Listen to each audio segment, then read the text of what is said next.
Estamos iniciando Culpado ou Inocente. No dia 7 de fevereiro de 1960, São Paulo, especialmente o estado de São Paulo, foi abalado com uma notícia terrível. Neste local, onde ainda funciona o armazém, precisamente na madrugada de 7 de fevereiro, uma família inteira foi trucidada. Miguel Paz do Prado, sua mulher e 4 filhos, com idades variando de 2 a 8 anos de idade. Apauladas, foiçadas e tiros, num quarto que está exatamente atrás desta parede, fronteiriça às nossas câmeras, num quarto ali atrás dormia toda esta família e que, na calada da noite, teve morte terrível. Este caso abalou a opinião pública de todo o estado de São Paulo, medidas sérias foram tomadas e determinadas pelo governo da época, a polícia iniciou diligências e neste local, nesta mesma estrada, Estrada do Jaceguava, onde ainda continua a mesma casa com a sua forma física e ainda parte do mesmo armazém, aqui, exatamente daqui, partiram os primeiros elementos de provas que poderiam conduzir as autoridades policiais daquela época aos verdadeiros criminosos. Aqui, em Parelheiros, havia uma onda muito grande de crimes. Hoje, vez por outra, isto acontece. E o que ocorreu? De mais lamentável e de mais triste nisto tudo, será objeto de culpado ou inocente. Nós voltamos 23 anos depois a esta mesma estrada, este mesmo local aqui em Parelheiros, para iniciar a apresentação deste programa e trazendo, inclusive, os 3 homens protagonistas desta história. Senhor Ernesto, quantos anos o senhor tem hoje? 53 anos. O senhor está casado? Vivo com outra senhora. Tem filhos? Tenho, sim, senhor. E o senhor ficou sem a primeira família por quê? Fiquei. Porque me abandonou, não esperava mais e coitada, passando dificuldade, né? Então ela foi obrigada a arrumar outro companheiro. E o senhor, na época, reconheceu? Reconheci. Quando o senhor voltou a ter a sua liberdade, o senhor agradeceu a essa pessoa ter cuidado dos seus filhos? Agradeci, perfeitamente. Agradeci. E aí seguiu e foi viver sua vida com a hoje sua companheira, que já lhe deu outros filhos, né? Perfeitamente. O que é que o senhor espera da vida, já se aproximando dos seus 60 anos de idade?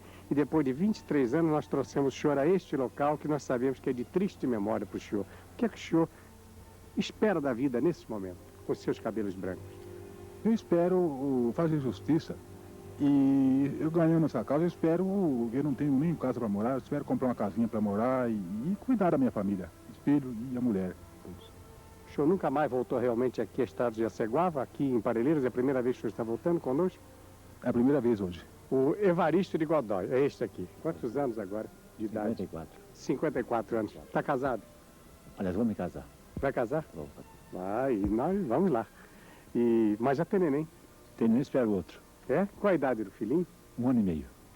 O que é que você acha da vida nisso tudo que você viveu e sofreu nesses anos todos, hein, Evaristo? Seu Saulo, para mim, é meu filho. Agora. Principalmente meu filho. Perfeito. Que eu não esqueço dele a nenhum momento. Uhum. Não esqueço e a liberdade não tem como uma... Mesmo comendo um angu puro, não tem como uma liberdade. Não tem como a liberdade. Você um dia disse para mim, aqui mesmo, nas proximidades desse lugar, que sua alma estava presa, ela ainda continua Até presa. hoje, até hoje. É? Mesmo fazendo uma coisa, eu sei que eu estou certo, mas eu deixo pro certo, deixo o errado pro certo. Quer dizer que o senhor acha que seu corpo foi solto, mas que o senhor ainda continua... A alma? Penso de amanhã. A alma está presa. Está preso. E agora o seu filho vai lhe ajudar a sair dessa. Perfeitamente. Mostrar a verdade. Espero em Deus. Muitas vezes você voltou aqui a estrada do Jaceguaba ou aqui a Parelheiros, depois do caso? Trabalhei 2 anos depois, com o cara em França. Com o seu ex-patrão, inclusive. Ex-patrão. Que era o patrão na época, Na e época- anos depois você voltou a trabalhar com ele. Morei trabalhar com ele, na mesma casa. Gabriel do Espírito Santo. Ao quebrado. Com quantos anos agora, hein, Gabriel? 56. 56.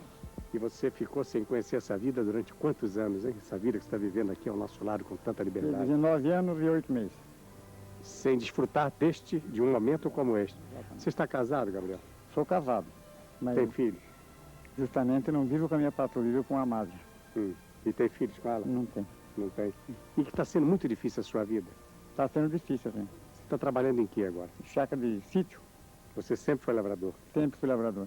E está dando para viver? Muito mal para comer. É, não é? É. Você há muitos anos que não voltava aqui a Parelheiros? Voltei uma vez para conversar com meu ex-patrão. Foi só uma vez, nunca mais voltei. O que é que você diria agora para esta câmera, esse povo todo que está te assistindo do outro lado e que vai julgar uma história daqui a pouco? Porque o Ernesto, o Evaristo e o senhor são os personagens desta noite, deste programa Culpado ou Inocente. O que eu posso dizer é agradecer a todos eles, com gratidão, com um bom coração, que ajude nós no que for possível, nós três, que somos quase igual 3 irmãos, sofremos de inocente e queremos a nossa inocência aprovada e tudo realizado sobre nós. Muito obrigado. Gabriel do Espírito Santo, que volta conosco à estrada do Jaceguava, aqui 23 anos depois do crime que é objeto deste culpado ou inocente.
Pela madrugada de 7 de fevereiro de 1960, toda a família de Miguel do Prado, sua mulher, seus 4 filhos, foram, como todos conhecem, de forma muito trágica, barbaramente espancados e mortos, causando grande consternação em São Paulo.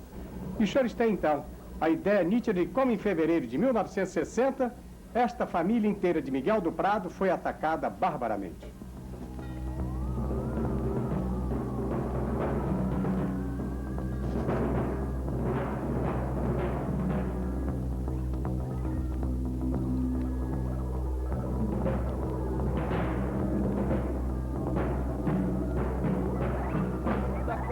Ladrão, Cida! As crianças, pelo amor de Deus!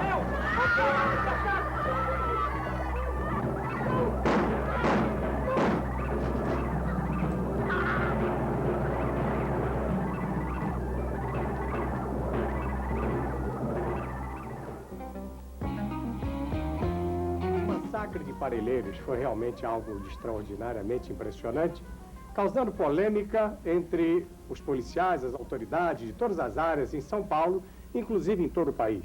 Porque uma cena dantesca como essa, reportada através da imprensa de São Paulo e daí repercutindo na imprensa do país inteiro, fez com que realmente uma alarmante repercussão se fizesse ouvir por parte da população. E aí as exigências eram terríveis, as autoridades eram instadas a, num prazo mínimo, determinar a verdadeira autoria, prender, enfim, levar às barras do tribunal os autores de uma cena bárbara como esta.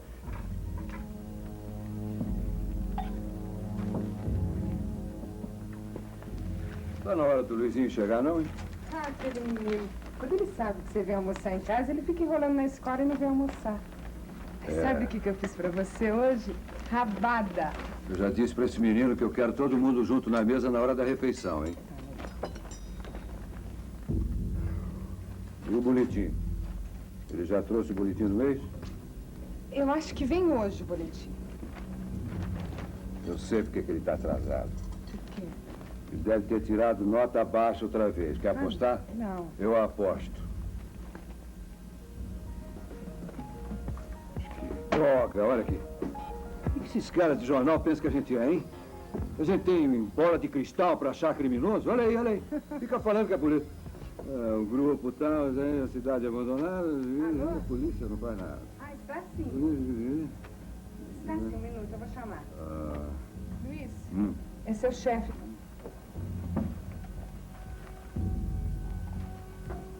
Luiz falando. Sim, chefe, claro. Sei. Sei, não, eu tô vendo, tô aqui com o jornal na mão. A imprensa tá apertando, tá. Não, senhor, tô ok. Não, já tô indo, já tô chegando aí, tá? Tá ok, tá, tchau. Vou ter que ir. Majorengo me botou no caso de parelheiros. Você não vai ficar pra almoçar? Eu fiz a rabada que você gosta. Eu vou no sanduíche. Tchau. Cuidado.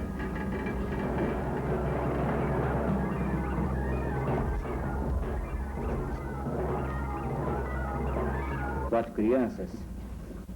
Tá certo. Não, eu entendo. É uma ordem. Claro, doutor. Sim, a imprensa toda fazendo essa pressão. Eu entendo. Claro. A ordem será cumprida. Certo. 48 horas. 48 horas para resolver esse caso de Parelheiros. 48 horas, senão todo mundo na rua.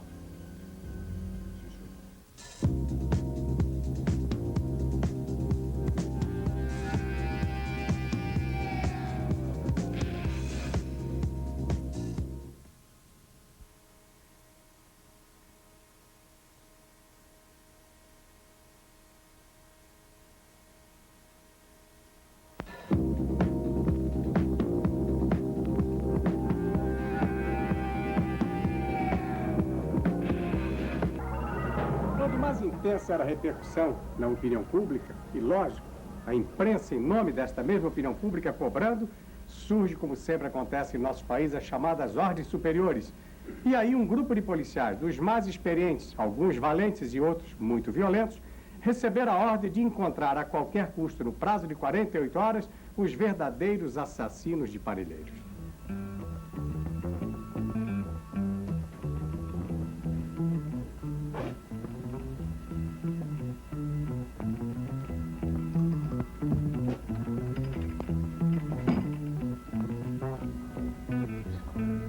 Realmente eu não entendo, viu?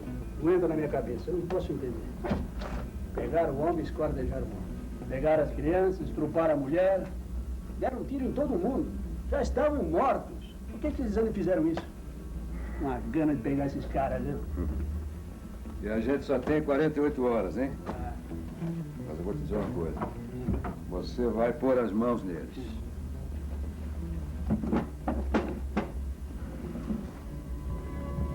Ih, cara, olha aqui, ó. Olha, nem levaram dinheiro, olha.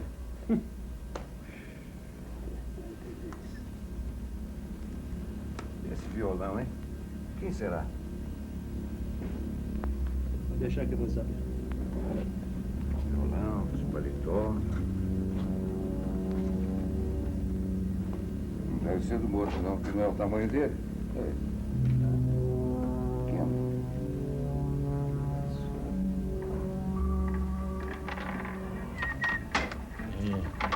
Ei, não era vocês que estavam lá no bar do Miguel do Prado? Vocês lembram quanto sangue, hein? Poxa vida, não sobrou ninguém. Morreu a família toda, rapaz. E as criancinhas? Você lembra das criancinhas? Eu estive lá. É muita desgraça junto. Depois eu fui pra olaria trabalhar e lá eu fiquei rezando pela alma deles. Não vamos falar disso não, fica falando tristeza. Ô João, traz uma pinga pra gente aí. Opa, uma pinguinha saindo aqui no capricho. Eu jogo aqui então, pra contar aqui, ó. Olha aí.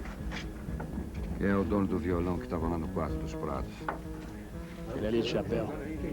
Quero pegar esse cara, viu?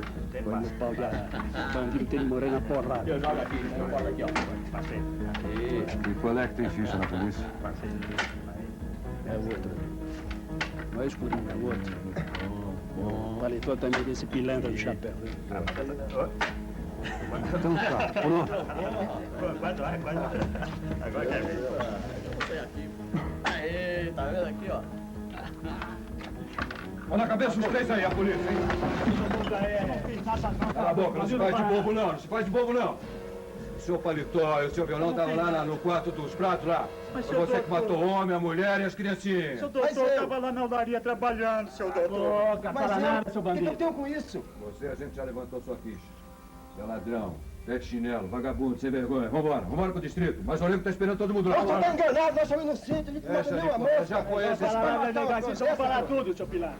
Mas, moço, por que eu tenho que ir também, moço? Tá com bandido, é bandido, seu diabo. Vai embora lá, você também. Esses homens foram interrogados durante muitas horas. O efeito dos interrogatórios, as consequências físicas, foram amplamente documentadas, inclusive pela imprensa, depois de serem submetidos a rigorosos exames e comprovadas, sem dúvida nenhuma, as barbaridades que contra os mesmos foram desferidas. É importante lembrar que a polícia de São Paulo, naquela época, tinha exatamente o prazo de 48 horas para lavar a honra da polícia, para limpar a honra da cidade e para colocar na cadeia os verdadeiros criminosos. E os senhores observaram que as provas foram exatamente essas: o violão, o paletó de um dos homens, dos 3 presos e acusados. E Gabriel, do Espírito Santo, era exatamente o que registrava na sua vida pregressa 8 meses de cadeia em consequência de um furto de roupas pobres, de gente pobre, num varal de uma casa qualquer lá de Parelheiros. As fotos que caracterizam as consequências das sevícias após o interrogatório estão sendo apresentadas aos senhores e fazem parte dos nossos documentos. E depois desse interrogatório, depois de todas essas cenas terríveis que a cidade veio saber através do noticiário de imprensa, foram todos apresentados e levados à presença do delegado. Confesso, sim, senhor. Também confesso.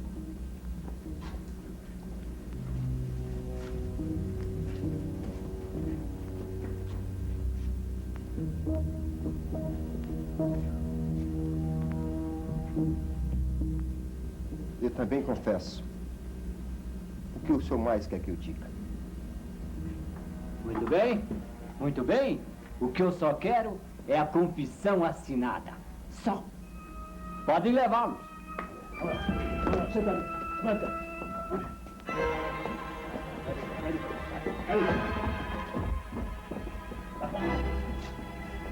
Meus parabéns, filho. Meus parabéns. Realmente, em menos de 48 horas, nós conseguimos a confissão. Conseguimos apanhar os bandidos. Luiz, eu não vou esquecer de você no meu relatório. Eu só cumpri o meu dever. Pois eles cometeram o crime e têm que pagar por ele. Claro. Muito bem, Luiz. Um abraço. 48 horas, Luiz. 48 horas. Solucionado foi o caso realmente em 48 horas. Os 3, Gabriel, Evaristo e Godoy, assinaram o termo de confissão, foram levados às barras do tribunal para aguardar o pronunciamento da justiça. Estava assim em São Paulo no ano de 1960, precisamente, há 23 anos, solucionado o caso para o povo, para a imprensa, para as autoridades, tranquilidade para o governo, que determinara as ordens superiores, enfim. E os policiais, com isto, deixaram claro que estava esclarecido o bárbaro crime de Parelheiros.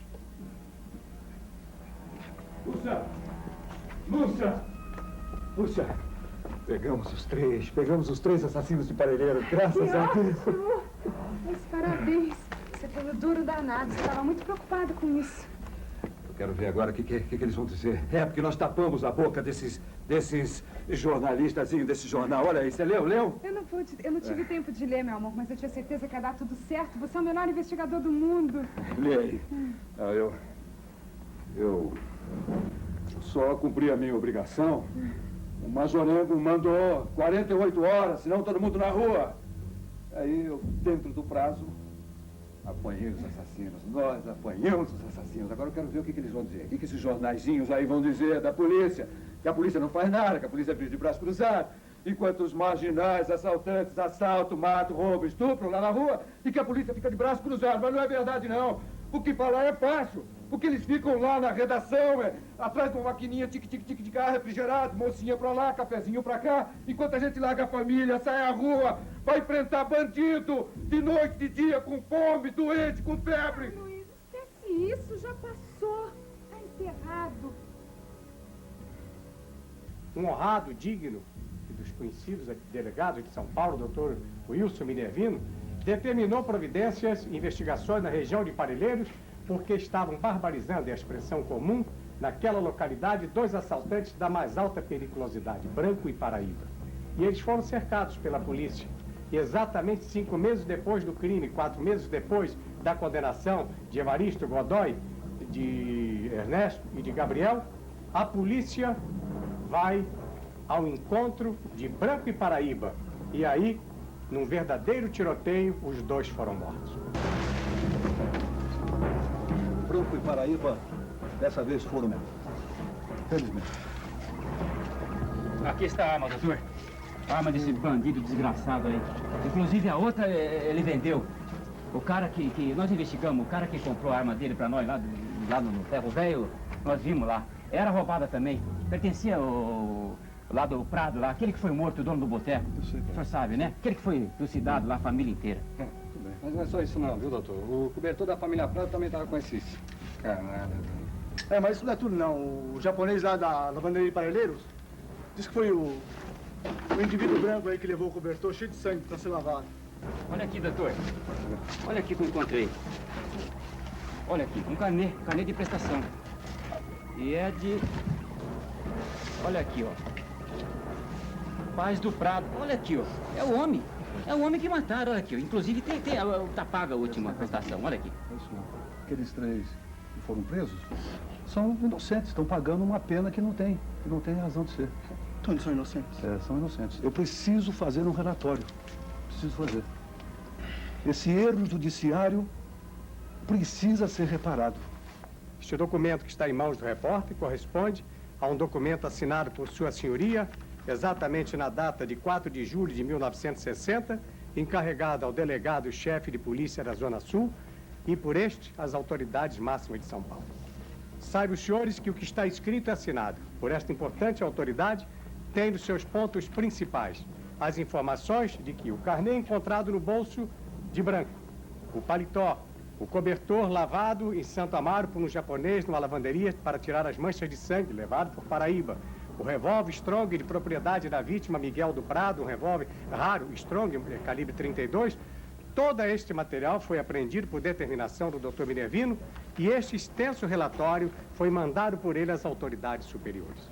Mas passado algum tempo, depois de todas essas cenas vividas, reproduzidas e acompanhadas por nós pela imprensa de São Paulo, nós fomos chamados para atender o juramento feito por um homem nesta cidade, o conhecido Juliano, um dos mais antigos policiais de São Paulo, com 22 balas no corpo, matou não sei quantos bandidos, morreu aos 55 anos de idade, há bem pouco tempo, vítima de um câncer, depois de 2 anos de sofrimento. E num compromisso com este repórter, o Juliano disse: o dia que eu estiver para morrer, eu quero te contar uma história, Saulo. E essa história ele contou. E Juliano, com a sua autenticidade e a sua capacidade, deixou registrado para nós, poucas horas antes de morrer, esta exclusiva gravação. Você sabe perfeitamente que é o caso do Branco Paraíba, né? Esse caso do Branco Paraíba, o crime de Parelheiros. Exato.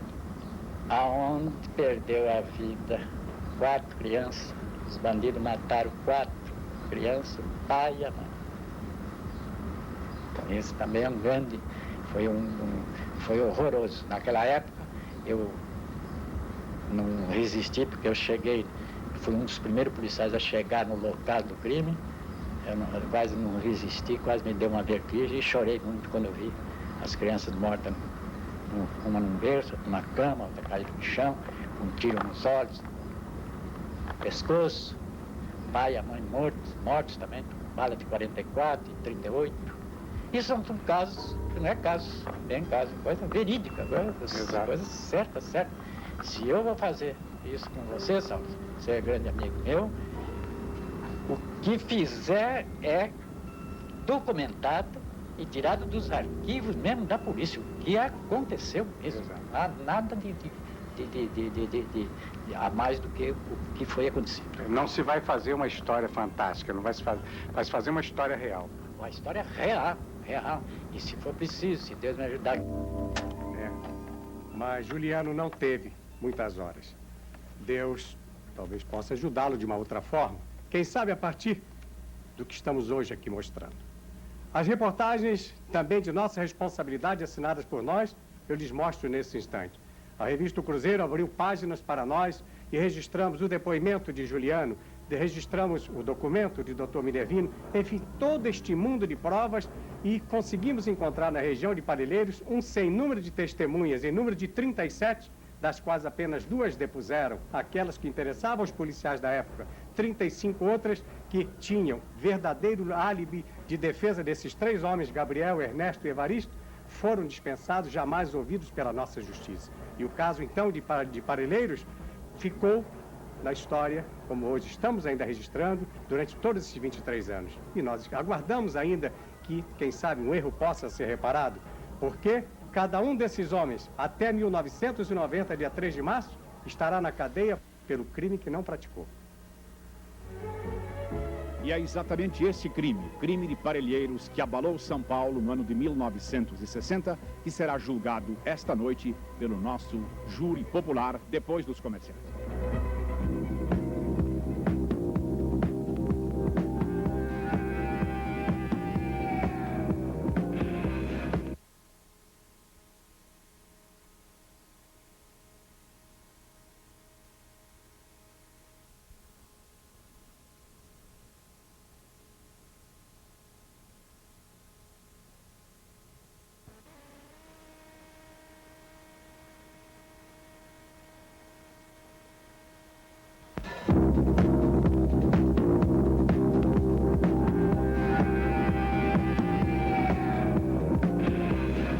Os representantes da Ordem dos Advogados do Brasil, neste caso, no caso desta noite, os advogados Dr. Celso Campos Petroni e Dr. Laércio Laurelli. Sorteio valendo para o advogado que vai ficar encarregado da acusação. Dr. Laércio Laurelli. Acusação com o doutor Laércio Laurelli, ficando, consequentemente, nem a necessidade de sorteio para o doutor Celso Campos Petroni as responsabilidades da defesa. E eu solicito, neste instante, ao júri popular e ao público de culpado ou inocente, muita atenção. Na cadeira do réu, para o julgamento desta noite, nós temos o investigador Luiz. Doutor Laércio Laurelli, o réu está à sua disposição para interrogatório. Com a palavra, a acusação. Obrigado. Eu pergunto ao investigador Luiz se pode esclarecer ao corpo de sentença se o interrogado, ou melhor, se tem lembrança da distância entre o bar onde a vítima servia seus clientes e o local onde ocorreu a chacina. Tem lembrança, sim. O local era logo atrás do bar. Perfeito. Era uma portinha logo por trás. Eu acho até que era residência ali. Sei. O senhor acha até que era residência? Residência. É claro que era residência. Agora eu pergunto ao investigador se o bar estava intacto, ou seja, se não houve luta corporal. No bar? Dentro no do bar? No bar. Não, no bar não. Não. No bar não tinha nada. Somente no quarto? Só no quarto. Pelo menos o que nós encontramos foi só no quarto. Foi arrumado, sangue, aquela coisa. É só isso. Agora eu vou fazer uma outra pergunta. Pergunto ao investigador se pode esclarecer ao corpo de jurados quanto ao violão e quanto ao paletó. Como é que foram encontrados pelos senhores? Eles estavam lá no local do crime. Estavam lá. Bom, que estavam no local do crime, eu tenho certeza absoluta, como o senhor também tem. Mas agora eu quero saber em que posição que ele estava. Acontece que a gente ficou sabendo que... O senhor não se lembra, né? Não, eu me lembro. Estavam lá, estava ali no chão, jogado também, lá normalmente. Jogado? É, colocado lá no chão, sei, colocado, jogado, caído, não sei como. Eu sei que nós nos encontramos assim, o paletó e o violão. Sei. Agora, sabíamos que o dono do bar não tocava violão, que o seu Prado, o seu Miguel, não tocava violão. E o paletó, muito menos era dele, que ele não tinha aquele tipo, ele era um homem zarrão, ele era um homem forte, aquele paletó era uma coisinha franzina. E se eu refrescar a sua memória, quem sabe o senhor pode se lembrar melhor? Será que este violão não estava encostado à parede com o paletó em cima dele? Não me lembro direito. Ah, o senhor não se lembra? Não. E não foi alvo de investigações que mencionado paletó e violão foram esquecidos no bar? E que era a pretensão da vítima entregar ao Evaristo no dia seguinte ou outro dia qualquer, quando lá fosse beber com seus amigos? Não sei, eu não fiquei sabendo disso. Eu perguntei e ninguém me informou nada disso. Os nossos colegas lá, ninguém sabia. Quais colegas? O meu colega, o João, Carlos, o policial. Os policiais, os próprios policiais, os seus colegas policiais. Investigações lá, claro. Ah, sei. As investigações dentro da delegacia, o senhor quer dizer? Né? Não, lá no local mesmo das pessoas que frequentavam, porque foram apontadas aquelas pessoas, eles é que frequentavam lá. Eu não adivinhei, eu não sou adivinho, não ia adivinhar que ele frequentava. E uma pessoa lá... O senhor está nervoso? Calma. Não, absolutamente. E agora eu coloco o réu à disposição da defesa. Com a palavra o doutor Celso Campos Petroni. Luiz, lhe peço que você informe a esse tribunal há quanto tempo você exerce a função de investigador e se você tem formação técnica para exercer uma outra função que não a de investigador. Eu tenho 23 anos de profissão. 23 anos. Eu atualmente estou no segundo ano de Direito e eu quero chegar a delegado. Eu estou cursando. Eu tenho qualidades, eu não sou um curioso, eu não entrei lá, eu não sou herói, não estou disposto a aprender quem quer que seja, não. Eu quero exercer a minha função e cumprir o papel, o que eu ganho. O Estado me paga para defender a sociedade. Somente isso. Eu estou lá, eu sou um chefe de família, tenho filhos, tenho irmãs, tenho mãe, tenho todo mundo. Eu continuo, como o senhor, como o doutor, advogado, ganho para isso. Cada um tem a sua profissão, eu também tenho a minha de livrar a sociedade desses maus elementos. Só isso. Nesses 23 anos do seu exercício policial, você porventura recebeu alguma sanção disciplinar por desrespeitar ordens superiores e hierárquicas? Absolutamente nunca, nenhum.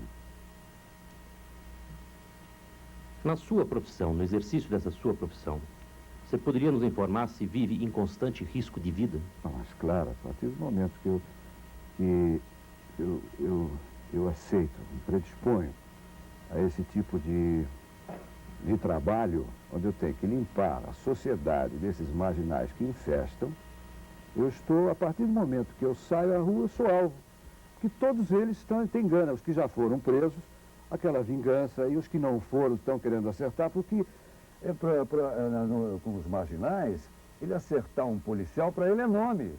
Ele matou um policial, ele fez isso e aquilo. Para o marginal, ele mata dezenas aí de pessoas, não acontece nada. Inclusive a imprensa promove depois, um dia sai lá, fulano matou, tal, promove, você sai com nome, fica famoso.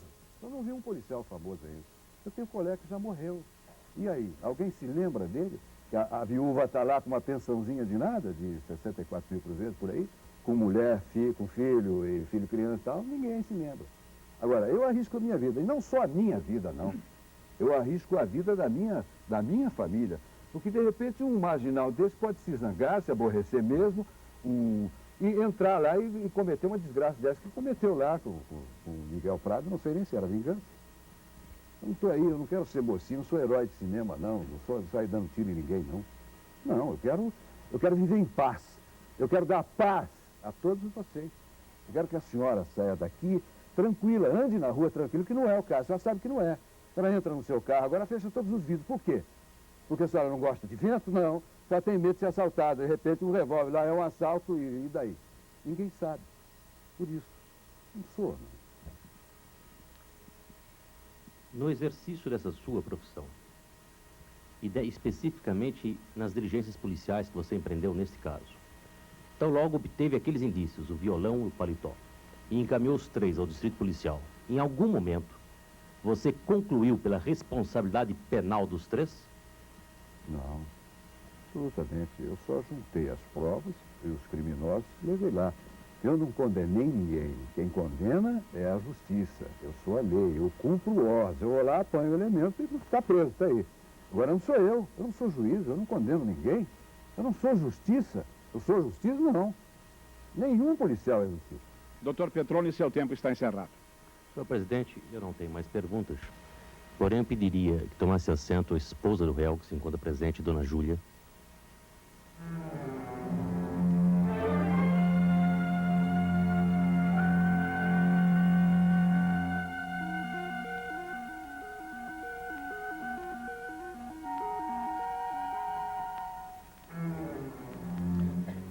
Dona Júlia,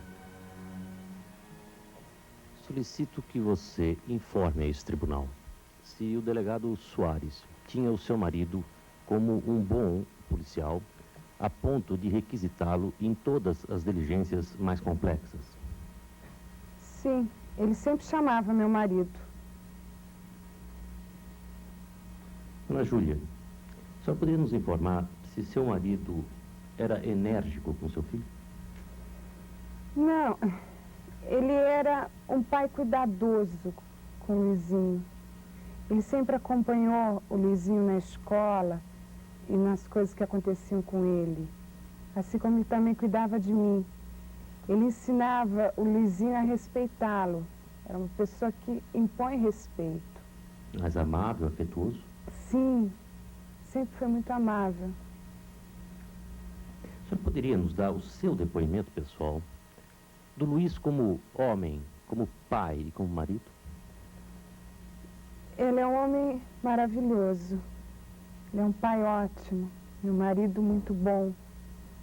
Ele sempre foi uma pessoa preocupada com a justiça, preocupada com a sociedade, que entregou a sua vida para livrar a sociedade de maus elementos. E é um risco constante que ele corre cada vez que ele sai para trabalhar. Muitas vezes ele fica semanas, meses fora de casa. E eu acho ele uma pessoa ótima, muito boa.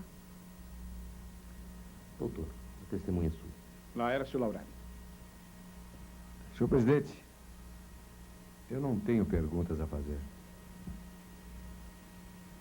Nós voltaremos para perguntar se o investigador Luiz é culpado ou inocente.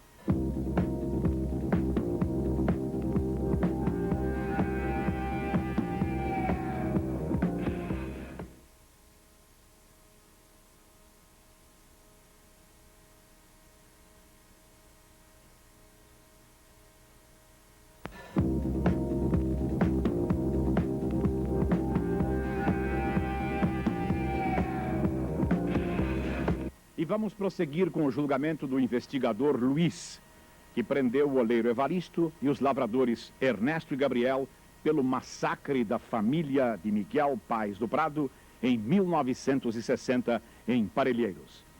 Você condena ou absolve este homem? Vamos ouvir a acusação. Encarregado é o doutor Laércio Laurelli, que tem 3 minutos para o seu libelo acusatório. Muito obrigado, senhor presidente. Senhores jurados, o Tribunal do Júri está intimamente ligado ao fundamento principal do homem, que é a vida e a liberdade. Aquele homem não pode ser considerado como um defensor da sociedade. Não pode ser considerado como um defensor da sociedade, e eu vou explicar o porquê. Eu tenho provas rijas, maciças, cabais, de que aquele homem que está sentado ali cometeu o mais hediondo, o mais horrível, o mais repulsante erro. Mas veja, todos nós podemos cometer um erro, mas o dele não. Ele não podia cometer erro. Vocês estão lembrados quando eu perguntei a ele se conhecia o famigerado pau de arara? Vocês sabem o que é pau de arara. O que acontece? O cidadão, eles colocam o coitado com um pau entre as pernas, correto? E com a cabeça para baixo. E ali, então, o que eles fazem? Todo tipo de sevícias. Senhores jurados, vocês não se comoveram com aquela cena do beijo? Claro que não. Esses jurados são inteligentes. Vieram aqui para julgar este homem que só contou mentiras. Só contou mentiras. E vocês perceberam perfeitamente no momento em que, quando eles entraram no quarto das vítimas e encontraram o quê? A prova principal. Qual era a prova principal para eles? Como acusação? Era o violão e que mais? O paletó, muito obrigado. Vocês estão me ajudando, vocês não queiram saber. Muito bem. Aí ele chega aqui e diz que não se lembra que o violão estava encostado à parede. Diz que não se lembrava. Mas nós vimos. Claro que estava encostado à parede. Por que isto? Porque na noite anterior, aquele pobre infeliz, um dos 13 inocentes, que passaram 12 anos na cadeia, e mais um passou 12, o outro passou 15 na cadeia, o que aconteceu? O que aconteceu? Ele esqueceu o paletó. No bar. No bar. E também esqueceu a viola. Correto? Por que ele esqueceu? Porque normalmente ele frequentava aquele bar, era amigo do Prado. E vou provar o porquê que ele era amigo do Prado. Porque o Prado, depois que fechou o seu bar, ele pegou o violão e o paletó do amigo e levou para o seu quarto. E colocou carinhosamente encostado à parede. Porque no dia seguinte, ele ia devolver ao seu amigo. Então esta é uma prova cabal e insofismável para levar à cadeia e torturar 3 pobres infelizes, 3 pobres coitados, 3 homens que perderam praticamente a sua vida. Transcorridos os 3 minutos destinados ao Dr. Laércio. Senhor presidente, eu peço mais 1 minuto para terminar a minha exposição. Eu quero pedir a este conceituado corpo de sentença para que condene este homem. Porque, condenando, vocês estarão fazendo a mais ampla e lídima justiça. Vocês devem condenar. É necessário que se condene. Mas não pensem que vocês, condenando, vai aplacar um pouco aquilo que aqueles coitados já passaram. Mas nós temos que punir alguém. E esse alguém é esse homem. Esse que está aqui. Inclusive, cinicamente, se vocês perceberam, até eu chamei a atenção de Vossas Excelências. Cinicamente, quis passar para vocês coisas que não aconteciam. Então, peço mais uma vez, condenem, porque condenando será feita a mais ampla justiça. Vamos continuar agora com o julgamento do investigador Luiz, responsável pela prisão de Evaristo, de Gabriel e de Ernesto, acusados da morte de 6 pessoas, uma família inteira. Com a palavra, o advogado da defesa, encarregado da defesa, que é o Dr. Celso Campos Petroni. Senhores jurados, hoje os senhores estão investidos de uma função muito nobre, porém muito difícil, que é a função de julgar.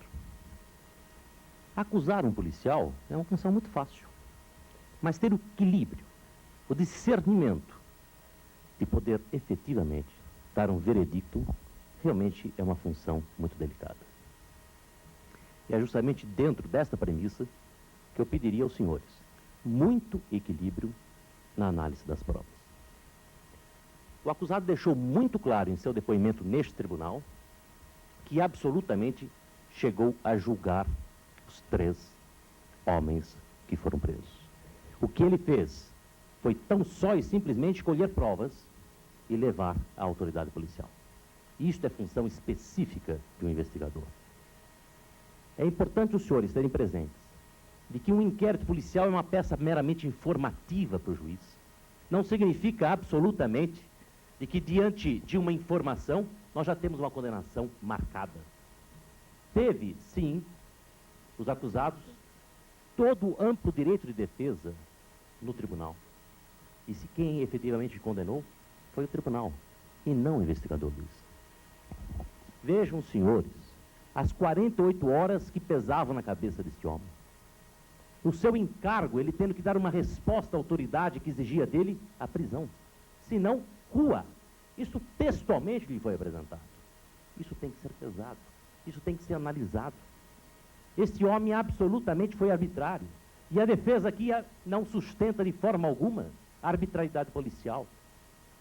E está me parecendo, senhores jurados, que quem deveria estar realmente sentado no banco dos réus não é o investigador Luiz, mas sim os homens que mandaram com que ele, em 48 horas, prendesse. Estes, sim, me parecem os grandes responsáveis por este absurdo. Não vamos, dentro deste mesmo processo, praticar um segundo erro judiciário. Basta a condenação de 3 inocentes para não chegarmos à ilação de uma quarta e última vítima desse processo. Quero deixar claro também aos senhores de que, para efeito indenizatório do Estado, não é necessária a condenação de Luiz. Os 3 podem perfeitamente exigir que o mesmo tribunal que o condenou, exigir que declare a sua inocência mediante todas essas novas provas. E no momento em que o tribunal reconhecer este erro, não precisamos absolutamente ter a condenação de mais um inocente. Os 3 homens inocentes podem e devem pleitear do Estado a respectiva indenização. Esta informação deixei afinal para mostrar aos senhores que não precisamos absolutamente de uma condenação para chegar ao fim indenizatório, que o Estado tem toda a obrigação de responder. Isto é fundamental, esse esclarecimento. O patrono do réu tem direito, a exemplo do que fizemos com o Dr. Laércio Laurelli, a mais 1 minuto para concluir. Obrigado, senhor presidente. Afinal, só quero deixar claro de que Luiz não é um policial arbitrário, como existem vários. Que existiu efetivamente, neste caso, arbitrariedade, é pacífico que sim. Mas ele foi um mero cumpridor de ordens. Esse homem, Luiz, não teve vontade própria. Ele foi mandado, ele foi conduzido. E ai dele se não fizesse efetivamente o que foi mandado. Perdi emprego, estaria na rua. Volto a repetir, e isso deve estar presente na mente dos senhores. Quem deveria estar no banco dos réus seria o mandante desse crime e não Luiz. O júri popular será consultado. Mas antes, os nossos comerciais.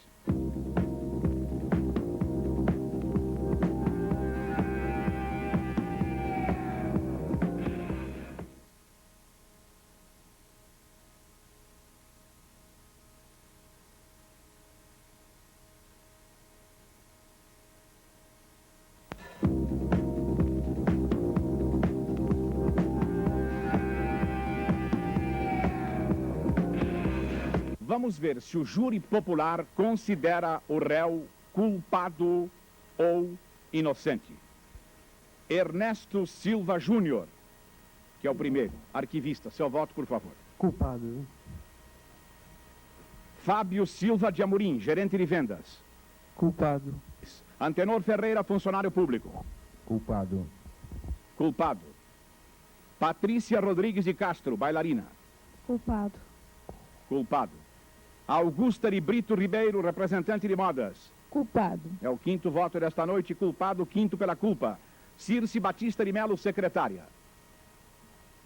Culpado. Clélia Brunetti Penteado, enfermeira, último voto desta noite. Culpado. O investigador Luiz, que trabalhou no caso de Parelheiros, foi considerado, portanto, pelo júri popular, culpado por 7 votos a 0. E agora, então, nós vamos chamar o Saulo Gomes para vir, neste momento, diante das câmeras da Rede Bandeirantes, para o seu boa noite. Você de todo o Brasil tem exatamente nesse instante, diante das câmeras, a figura esquelética, humilhada, sofrida, triste, dos 3 homens que estão condenados até 1990. Gabriel do Espírito Santo, Ernesto Seixas e Evaristo de Godoy. Bom, esses 3 homens, através da Rede Bandeirantes de televisão, só tem um pedido e uma palavra: justiça. Com a palavra o doutor Laércio Laurelli. Pois não. Bem, a respeito da revisão criminal, ela está configurada no artigo 621 do Código de Processo Penal e diz que a revisão dos processos findos será admitida quando, após a sentença, se descobrirem novas provas do condenado. Então, se descobrindo novas provas, claro que a revisão deverá ser feita incontinente. E era isso que eu tinha a dizer. Até a próxima semana com Culpado ou Inocente.